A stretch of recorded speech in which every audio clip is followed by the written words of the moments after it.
Darkness! No parents! Welcome, ladies and gentlemen, to StillerBros at the movies. A lot has changed in the last 6 years. Certainly it has, and today we are going to see one major change of that, and that by seeing The Batman. So, way back in 2015, we went through the hell of having to defend to people that Ben Affleck was not going to be a bad Batman. We knew that it was an uphill battle. Plenty of people were upset that Ben Affleck was playing Batman, and we were one of the two people who were like, give him a chance, guys. Let's wait until we see the movie before we judge him. And then when Batman v Superman came out a year later, a lot of people thought that he was probably one of the best things about the movie. Yeah. So in the end, we came out on top. But unfortunately, Batman v Superman got some of the worst critical lambasting of its genre. It became almost universally known to be a bad movie. Almost universally, we'll get to that. And has become one of many punchlines into why dark and gritty superhero movies don't work. Now, when Ben Affleck signed on to play Batman, it was pretty well regarded that he was going to be writing, directing, and starring in a brand new solo Batman movie shortly after Justice League wrapped. When that was officially announced, many people who are big fans of Ben Affleck the director, were happy to find that he was signed on to direct the movie, which at the time was known as Untitled Batman Project, later to be titled The Batman. Then, after the whole shit that went through Justice League that we're not going to get into because, God, there's a whole fucking story behind that will probably be the subject of several tell-all biographies. Documentaries too, probably. There's so much shit that's gonna go down that could probably go down about what went wrong with Justice League, but we're not talking about Justice League. But around that time, Ben Affleck decided, I'm not gonna write this, I'm not gonna direct this, I'm just gonna star in it, and we're gonna have somebody else come in to direct it. And so enter Matt Reeves, a guy who I know is American, but I swear to God, every time I see a picture of him, he looks like one of the Doctor's lost regenerations. Yes, he came on board shortly after concluding his run on the Planet of the Apes franchise, and it seemed like a pretty good shot. He kind of scrapped Affleck's script to start from scratch, and there was points when eventually, starting from scratch, and Affleck just falling off the wagon because of all of this crap that was going on in his life that we're not going to get into because it's not important to the story. We don't know about it. We're just glad that he's gotten better and that he managed to make such a big bounce back that him and Jennifer Lopez are back together. They look happy. I'm happy for them. We're happy for them. But then so Affleck was out, so the only option now was to recast the character. And one of the first things that they said when they were going in through recasting was they're going to shoot for a younger Batman because this is going to be a younger Batman. And also probably to specifically piss off a bunch of chuds, they put on the public list that they were putting out some rather unconventional choices. They didn't go unconventional, of course, but still. Yeah. But then 3 years ago, it's something like that. The bat signal was put out, and we got our new Batman, Robert Battinson, when that came out, we were like, really? This one is it seemed like a weird choice, but unfortunately, because we defended Affleck, we couldn't really say much about it because we would look like complete hypocrites for saying anything. But we put our faith in the fact that we didn't know he was going to be, and we just thought it was an interesting choice. And before anyone has anything, No, it's not because of Twilight. We weren't some of those angry nerds who thought that because Robert Pattinson did Twilight, he automatically needs to be locked out of every decent franchise and every good and every proper movie. We knew full well that Robert Pattinson and Kristen Stewart, who are both after Twilight, moved on to bigger and better careers. And it should be noted that nobody hates Twilight. Nobody in this world hates Twilight more than Robert Pattinson. Robert Pattinson was shit-talking Twilight on the press tours for those movies. Yeah. So, if anything, Robert Pattinson's on your side, guys.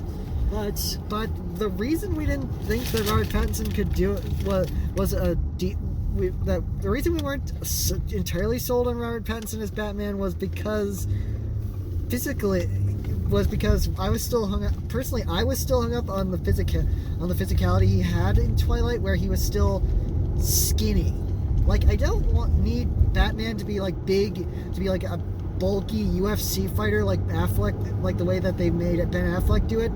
But I want him to at least look like he could take a punch.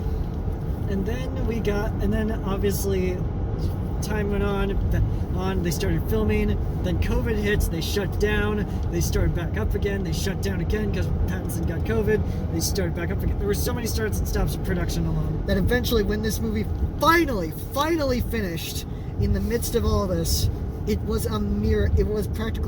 movie is practically a miracle baby. But this movie has gone through a lot, and so the casting is also completely different from the Snyderverse. Pattinson's not the only one who's replacing someone. For example, J.K. Simmons played James Gordon in Justice League and the upcoming Batgirl movie, which I am psyched for, just simply because of J.K. Simmons, and Leslie Grace was good in The Heights. But in this, he's going to be played by Jim Gordon's played by Jeffrey Wright, who is also going to be starring in a spin-off that will be coming to HBO Max. Because if anything, this movie has more spin-offs tied to it than the spin-off TV shows on the streaming services and the MCU. So why is no one bitching about that? I don't know, maybe because Peacemaker kicked all of the ass and is probably the best thing to come out of the DCEU in the last 10 years. Don't at me. And also on tap, Zoe Kravitz reprising her role from the Lego Batman movie as Catwoman, becoming the second woman of color to play Batwoman, the third woman of color to play Catwoman in live action. The first, obviously, being the late great legend herself, Eartha Kitt, and the second being we don't talk about Halle Berry. Halle Berry doesn't even like. Halle Berry still seems to like talking about it on it though, but she at least seems to have fun with it. But also, unfortunately, Jeremy Irons is not part of this. But the upside is, yes, Master Bruce is the precious. Andy Serkis playing Alfred, completing the trifecta of Marvel adjacent, and DC superhero movies. Yes, and we also have Colin Farrell taking on the role of the Penguin, also getting a HBO Max spin-off, and we have Paul Dano playing the role of the Riddler. And the Riddler, the Gimp Riddler. Yeah, he looks weird. The pick for, we'd say the costume looks weird, but the original, just look at the old Frank Gorshin version in the 1960s, where he would have like a billion different costumes or question marks, and you'll see that the bar for ridiculous is a little low. But then again, we're talking about a guy who dresses up like in a rubber bat suit and punches out and attacks criminals and beats the shit out of criminals at night. So everything about this franchise is ridiculous. Also, he seems to really hate the Nostalgia Critic. Yeah. That's a nice reference. Yes. Anyway, what else? Michael Giacchino is coming in to score the Batman. And if there's anything we love, it's Michael Giacchino's score. Yeah. And they've been hyping it up on Twitter all over the place of all of his stuff, of all of Michael Giacchino's themes he's put out for the movie. We haven't listened to any of them. I listened to the Batman one, but I was doing other stuff while I was listening to it, so I was not paying much attention to it. Yeah, but anyway, This movie has gotten some pretty good reviews. It looks like a very different kind of Batman movie. Except it the thing is it looks like it looks like the darker, grittier stuff that Christopher Nolan was kind of turning towards. I'm not saying we need a Batman 66 version to show up, but it would be nice for us to come back to the lighter end of the Batman spectrum. We're not talking like Schumacher or Adam West's era, but like, but I think it's possible to make something more tonally like the Suicide Squad or something to make like these are like we have to keep them like yes, darkness is a small part of the mythos of Batman. It's a small part of the mythos of Batman, but you have to realize that these are based off of comic books meant for children. Though I will also point out that it's kind of funny that that a bunch of studio execs were probably in a room one day and were like, "Who do we get to redefine sci-fi? Get me the guys who created Felicity." You are going to direct a new Star Wars trilogy. You're going to direct a Batman movie. We've come a long way since Chris Nolan. This is the first solo Batman movie in a decade, and hopefully we like it. Honestly, at this point, it's been so long. We've seen so much. Our emotions have been so much through the ringer over this that I just want to see it and feel something. Yeah. So, I think that's it for right now. I guess we'll see you guys after the jump. Yep. All right, you want to get nuts? Let's get nuts. So yeah, that's pretty good. Yeah, I'd say that was pretty good. Solid Batman movie. It's so weird to be getting a more detective aspect. It's like a solid mystery. Like, we get some great detective aspects from this. And as far as noir movies with Batman stuff kind of grafted on, and this is a good version. This is a very, very good version of that. I am very interested to see if there are sequels coming because I want to see more of this version of this character. Now, let's get a bit deeper into it.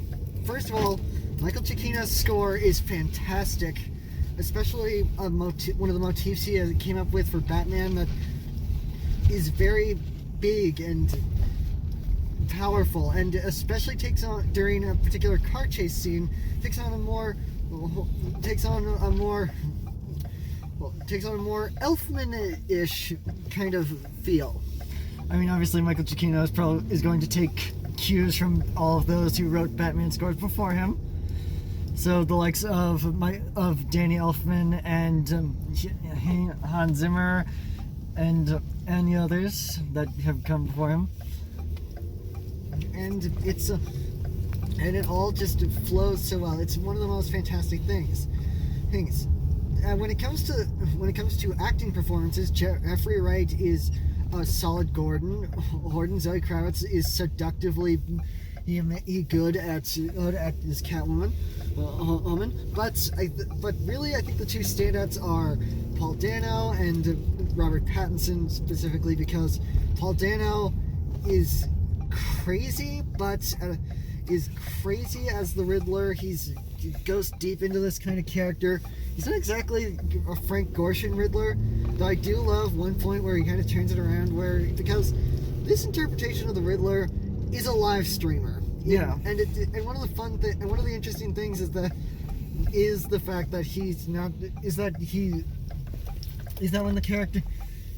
the character is in these certain events all bluster. He like explodes with power, but then at least one time in the movie we see one video of him and he's just like, "Hey guys, so what's up? So today I was thinking that we could plot an insurrection."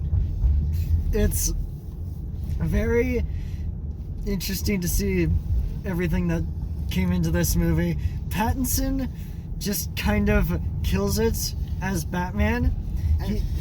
Every time I saw him, I was just kind of shocked by how much he disappeared into the role. He just disappeared into it. By a certain point, I wasn't seeing Robert Pattinson. I was seeing Batman, but mostly because He is Batman for majority of the movie. yeah. The times that he's Bruce Wayne are good. It's solid. You kind of forget the fact that you kind of forget. Oh, hey, Cedric Diggory. but then there's gonna be but when he's in the Batman suit, you kind of forget the way that they built the way that the suit looks, the way that Pattinson's jawline kind of goes into it. You kind of look at him and he's got this imposing figure that is like, that looks like Batman. Yeah, he looks like he just popped off of a comic book page. And the same goes with Zoe Kravitz's look as Selena Kyle. She looks like she just popped out of a Frank Miller drawing of Catwoman. I mean, tell me I'm wrong. I mean, you're not wrong, but I wish there was an artist who was less of an asshole. Yeah. That you could be calling back to. Yeah, but one thing is that the Bruce Wayne stuff is so sporadic and far between. I would love for them to explore more of the Bruce Wayne stuff in upcoming in any potential sequels. One thing I will say is that we are definitely in a newer Batman. He's greener than most Batman we've seen outside of origin stories, because we've only really gotten one origin story for Batman in film. By the way, thank you God that we did not have to watch Thomas and Martha get wasted again. No, we did not. It's brought up, but we didn't have to watch, which is always a good sign. It's like the last time they updated Spider-Man and everyone was like, guess they're killing Uncle Ben again. Nope! We didn't see Uncle Ben die, and we did not see Thomas and Martha Wayne die. No. So, yay. Hooray for that. Now, Andy Serkis as Alfred he plays the role interestingly, but we don't get a lot of him. I mean, the way they play it, it's different than most others, because he's very much the hidden context in this movie is that Alfred is the one who kind of helps to teach Bruce how to become a fighter, how to become Batman. And in that way, that's plus the fact that this Alfred seems to be a bit younger and also walks with a cane, seems to indicate some kind of connection to Alfred's role as a military man that is mentioned multiple times in the comics and in various other adaptations, but it's never really a huge deal like it seems to be in this one. Outside of that TV show, which I am told still exists. Yeah. But it's very interesting. They have a good chemistry, but it's something I wish they would explore more in sequels. Like, I liked the idea that we spent a majority of the time with Batman because this is a Batman movie, but I really want to see more. But that's kind of one of the things I love to see about Batman is Batman and Bruce Wayne. I mean, in fact, when it comes to the relationship between Alfred and Bruce, it kind of gives the appearance of them trying to build an arc around it. But then they realized, but then at a certain point it seems like they were like, oh shit, we spent way too much time on the mystery. And we'll just plug in this whole "you're not my real dad" thing, and then we'll resolve it way later in the movie after you've already kind of forgotten about that. And it's kind of, and that's kind of another thing, is that the movie is really long. It's almost 3 hours, and while it's a very easy sit with those 3 hours, it's not like Avengers where it's like, where did those 3 hours go? Now, upside is, because this movie recognizes that Batman has been rebooted and reimagined and brought back and taken away and brought back multiple times, it does not feel the need to add context to certain things. There's not like a 10-minute prologue that explains who Bruce Wayne, feels the need to explain Bruce Wayne, his old money and everything like that. It expects you to walk into the movie knowing full well, here's all the characters, we won't bore you with the exposition on them, let's go. We got a movie to make. while it is long, really long, I can't think of points where we needed to cut stuff. If anything, it feels like they could have added more. If they had just added more, they could have put out like a 4-episode. They could have just done a 4. If they had just kept some of the stuff that they no doubt cut in, they could have just done a 4-episode miniseries on HBO Max, and this would have worked even better.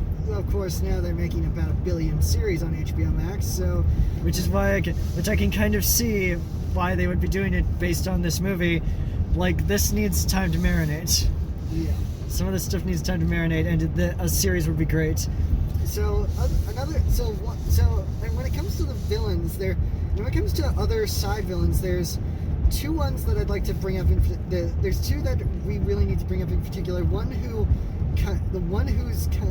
works really well because he just kind of disappears into the role, and the other who you kind of notice he's there because he's kind of playing because he's not bad, but it's just the fact that just by the mere virtue that he's there, you kind of notice him.